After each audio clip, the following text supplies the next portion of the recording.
आज़ादी बचाओ news channel में सभी दर्शकों का स्वागत है। मार्केट यार्ड के पास बनेगा 2 किलोमीटर का उड़ान पुल, 50 करोड़ रुपए की निधि मंजूर, आमदार देशमुख। दरअसल सोलापुर हैदराबाद नेशनल हाईवे का मुख्य रास्ता सोलापुर सिद्धेश्वर मार्केट यार्ड के पास से गुजरता है, जहां अब तक कई एक्सीडेंट हुए हैं और कई लोगों ने अपनी जान गंवाई है। आमदार विजय कुमार देशमुख ने इस बात की गंभीरता को देखते हुए केंद्रीय मंत्री नितिन गडकरी से 2 किलोमीटर का उड़ान पुल बनाने की मंजूरी और 50 करोड़ रुपए की निधि उपलब्ध कराने की बात की है और साथ ही साथ आज सोमवार 24 जून 2024 की सुबह अधिकारियों की मौजूदगी में जगह का सर्वे किया।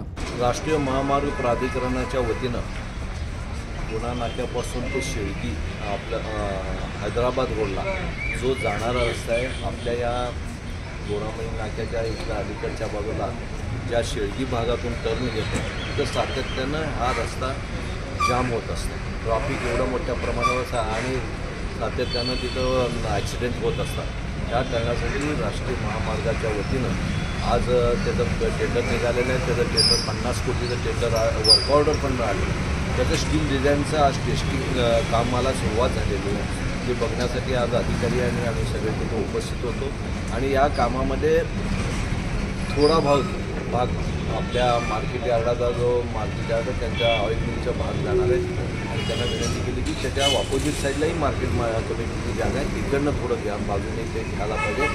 जर हा लवकरात लवकर व्हावं आणि यापासून लोकांचे जे अपघाती होतात, जे ॲक्सिडेंट सातत्यानं होतात, अनेक जीव इथं या रस्त्यावर गेलेले आहेत, या सगळ्यांना संरक्षण मिळण्यासाठी आणि मिळणार आहे। आणि या आपल्या बोरामणी नाक्यापासून ते थेट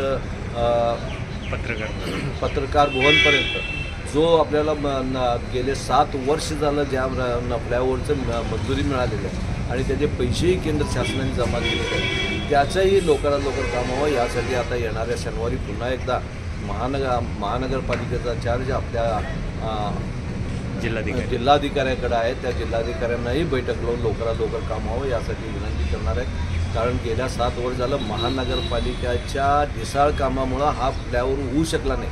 पहिल्यांदा तो फ्लायओव्हर 600 कोटीचं होतं, आता त्याचं 1300 कोटी रुपये त्याचं एस्टिमेट झालेलं आहे। म्हणजे महानगरपालिकेला कुठली जबाबदारी त्यांनी अंगावर घ्यायला तयार नाही, काम करायला तयार नाही। महानगरपालिकेचा जो आयुक्त येत आहे फक्त आपलं कसं भलं होईल किंवा आपल्या या सोलापूर शहराबद्दल कुठली काळजी नाही, निष्काळजीपणाने वागत असते।